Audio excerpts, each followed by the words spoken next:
பகவத்கீதையில் 3வது சாப்டரில் 21வது ஸ்லோகம்.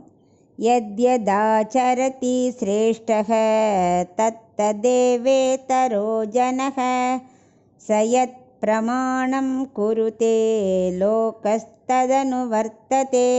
இப்போ இதுக்குள்ள அர்த்தத்தை பார்க்கலாம். அர்ஜுனனை சிரேஷ்ட அப்படின்னு கண்ணன் கூப்பிட்றார். சிரேஷ்டன்னா ரொம்ப உயர்ந்தவன். அவனை எல்லாரும் புகழ்வா பின்னாடி. ஏன்னா அவன் எப்படிப்பட்டவனாக இருக்கான்னா சாஸ்திரம் அறிஞ்சவன், சாஸ்திரப்படி நடக்கிறவன், அது மட்டும் இல்லை சாஸ்திரத்தை மற்றவாளுக்கு உபதேசிக்கிறவன். இதெல்லாம் உள்ளவன் தான் நம்ம சிரேஷ்டங்கிறோம். ஸோ அப்படிப்பட்டவன் நீ அப்படின்னு கண்ணன் அர்ஜுனனை புகழறார். அப்போ அர்ஜுனன் கேட்குறான், நான் என்ன அவ்வளோ சிரேஷ்டனா அப்படிங்கிறா. இதில் என்ன சந்தேகம் அர்ஜுனா உனக்கு? நீ என்னோடய சிநேகிதன், அது மட்டும் இல்லை எனக்கு உறவினன், என்னோடய அத்தை பையன். நீ எங்கிட்ட வேறு நீ தான் கீதா உபதேசம் கேட்குற, வேறு யாராவது கேட்டிருக்காளா பாரு.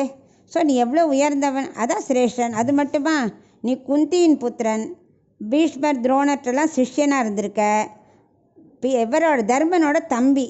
இதுக்கு மேலே என்ன வேணும் நீ சிரேஷ்டனாக இருக்கிறதுக்கு? அதான் உன்னை நான் சிரேஷ்டன்னு சொன்னேன் அப்படின்னு சொல்கிறார். அதுக்கப்புறம் இந்த சிரேஷ்டனாக இருக்கிறவா என்ன செய்கிறாளோ அதைத்தான் மற்றவா பின்தொடர்வா.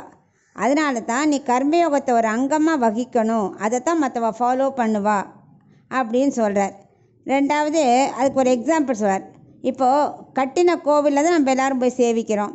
இல்லை நான் கோவில் கட்டினப்புறம் தான் நான் போய் சேவிப்பேன் நான் சொல்லுவா. ஸோ கட்டின கோவிலுக்கு நீ போனியானா மற்ற எல்லோரும் ஒன்றை ஃபாலோ பண்ணுவா. அதை மாதிரி கர்மயோகத்தை நீ ஃபாலோ பண்ணியானா மற்றவாளுக்கு ஈஸியாக இருக்கும் அதை ஃபாலோ பண்ணுறதுக்கு. அதை விட்டுட்டு புதுசாக நீ ஞான யோகத்தை ஆரம்பிச்சியானா மற்றவாள் எவ்வளோ கஷ்டப்படுவா. அப்புறம் எதுக்கு அது மாதிரி கஷ்டப்படுற அப்படின்னு மறுபடியும் அவனுக்கு அதை பற்றியே சொல்கிறார்.